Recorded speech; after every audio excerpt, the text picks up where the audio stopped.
Posability time, and if you already know how the game is played, then nothing new is actually no. That's not true. There's one thing that's new, but let's go ahead and angle the camera up so we have it eye level to Godzilla. All right, there we go.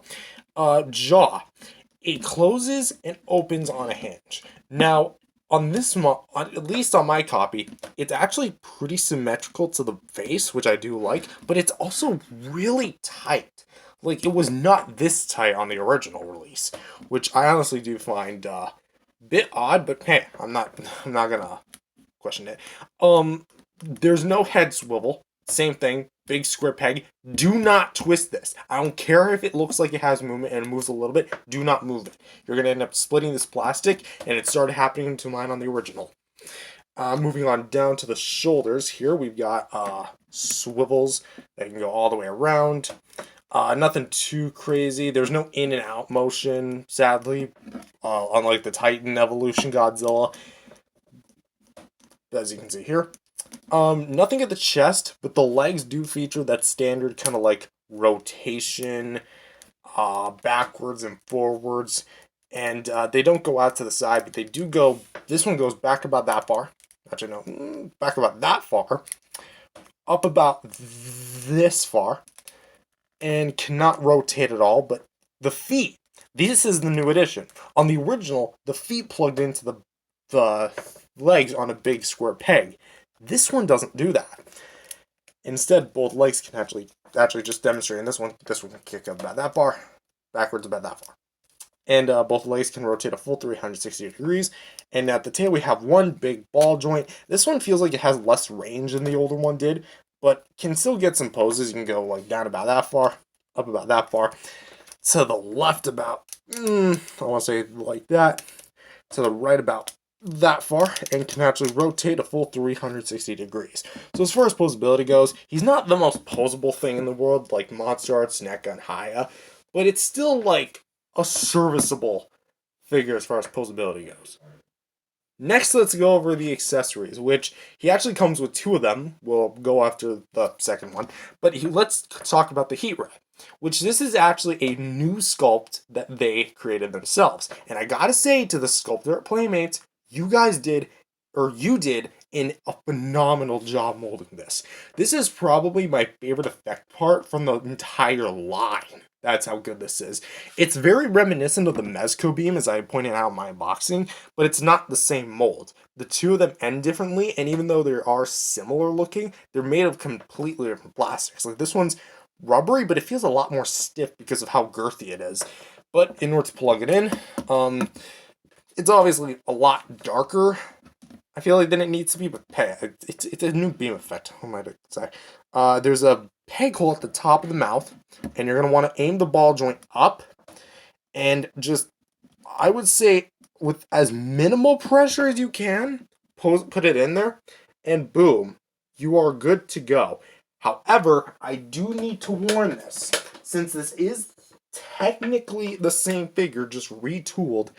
On my original, over time, with constant push-ins and push-outs, you're gonna start to scuff the paint in the jaw. So do this to your own liking. And with, of course, like, really, really big caution. So just note that over time, if you keep putting the beam in and out, and rotating inside, you're gonna end up scraping up against the paint inside the gums, which I know will happen over time because let's just say that this, as far as paint goes, it's not the best. But also the beam is actually kind of smaller.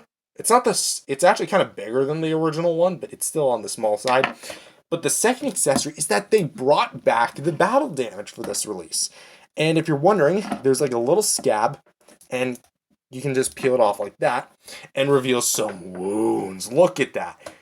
And if you're wondering, no, Godzilla does not receive this in the movie. This is literally just what the previous Godzilla with Heat Ray and Radio Tower had, which why they brought it back for this one, but didn't do it with the other GXK figures is such an oddity. Like, a kid's gonna wonder, why does my Godzilla normal one have rib cage and Kong doesn't, and the other Godzilla doesn't?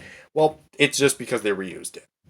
But for the sculpted details, you can actually see some like muscle and ribs in there. Of course, anatomically speaking, this is not what Godzilla's ribs look like because we see in the GVK when Godzilla is pinned against a building and he gets kicked by Mechagodzilla in with his shin. You can actually see Godzilla's ribs like glow for a second. This is not what it looks like. So, anatomically speaking, no, that's not what his ribs look like. But that is a gruesome detail, and it's actually a much more shinier red. The original release here on the right actually has a bit of a more duller red in comparison to the much more shinier red, which, in order to actually give the illusion of blood, I kind of do support this. But also, just to add some battle damage talk, I think that this is actually the first Godzilla movie that Godzilla does not bleed in GXK, or at least as far as MonsterVerse is concerned, because he bled in 2014, King of the Monsters, and GVK, but not in GXK, unless he like bled via in the Battle of Tiamat. But there was no blood, unless he did get cut like he did in the comics, and his wounds just healed up when he evolved. But that being said, I didn't really see any blood, so maybe that is what happened, but I didn't see any. And for some quick size comparisons, here he is next to Godzilla Evolved, Shimu, and Doug, the best anime solo in the world. And as you can see, he's kind of in scale with everyone. Maybe not Shimu. Shimu's supposed to be like a bit up to here as far as size it goes, but I don't imagine Shimu getting that big as far as the scale goes. But for what's here, it's definitely serviceable, and I definitely like this scale. And here he is next to the monkeys of the GXK movie, with Kong with the Beast Glove, the Scar King with Whip Slash, and the Suko without Doug. But again, as you can see, he's definitely the biggest of the bunch, but definitely, I would say, on par in terms of quality. Maybe not so much Kong, but definitely on par in terms of quality. And for the last, well, not the last size comparison, but a big size comparison is with the Monstars 2021, NECA V2 2019, and the Higher Toys 2021, which now that this guy's released and has a few changes, we could theoretically do a rematch between all these four guys. What do you say? And for the size comparison you guys have probably been waiting for, here he is compared to all the other Playmates Godzilla Monsterverse figures that I currently own, with the Monsterverse original release Godzilla with Heat Ray, the Battle Roar Godzilla from GVK, not GXK, and the Radio Tower Godzilla, which, again, I'll put it in a better size comparison, but here, like, it actually, wait a minute. I just realized these spines are probably molded in black plastic and just have the paint application of him, so these spines don't directly come from him. So maybe these are just like a new mold with a new molded plastic, I should probably say. Not the same, not different sculpt or different mold, it's just molded in a different plastic. Cause see that's black, that's gray. Very interesting. And for the final size comparison, here he is next to the NECA Godzilla 2014, still my all-time favorite figure in the entire collection, and the Playmates Godzilla 2004 from the Toho Classic Series line. And so overall, what do I think of this figure? He's not bad, honestly. I would honestly go as far as say that he is great. There's only one big problem though. If you already own this figure, you really don't need this. Especially if you own both the original Heat Ray Godzilla or any of its many variants featuring Radio Tower Godzilla, the Supercharged Godzilla, the Hong Kong Battle Godzilla, the one that came in the Hong Kong Battle Box, or the one that came in the Radio Tower, the Hollow Earth battle set. That is 6 different versions, and here comes an incoming 7th. That being said, you really don't need this.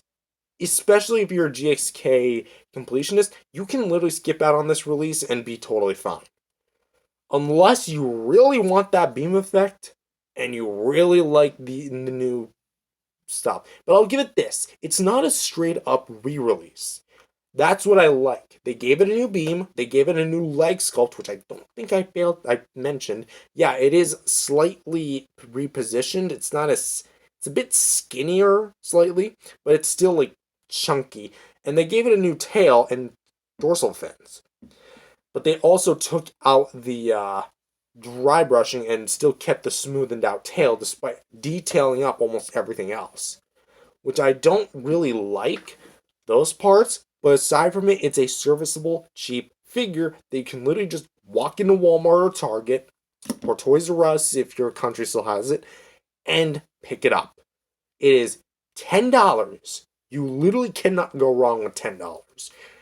And honestly, again, if you own the original, don't need it. If you don't own the original, go ahead and pick it up. It is right there waiting for you. But with that being said, if you're in it, but here's like my actual like full on final recommendation. If you want a kid's toy for your kids, this is fine.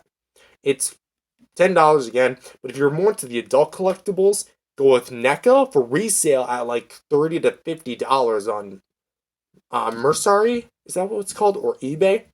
The Monster Arts one, because Monster Arts just came out with a new Empire GXK figure in the pre-evolved form. Or Haya with its original Hero, the one I just showed, the one in the translucent scheme, or an upcoming UV light version from this movie. So you got options for the adult collectors. This is definitely a kid's toy and should be treated as a kid's toy, not a higher end figure. But that being said, thank you guys for watching this video. If you guys liked it, definitely subscribe to the channel. Believe in Jesus, accept him as Lord and Savior today, spread the gospel, and I'll see you guys in the next video. Peace everyone. God bless.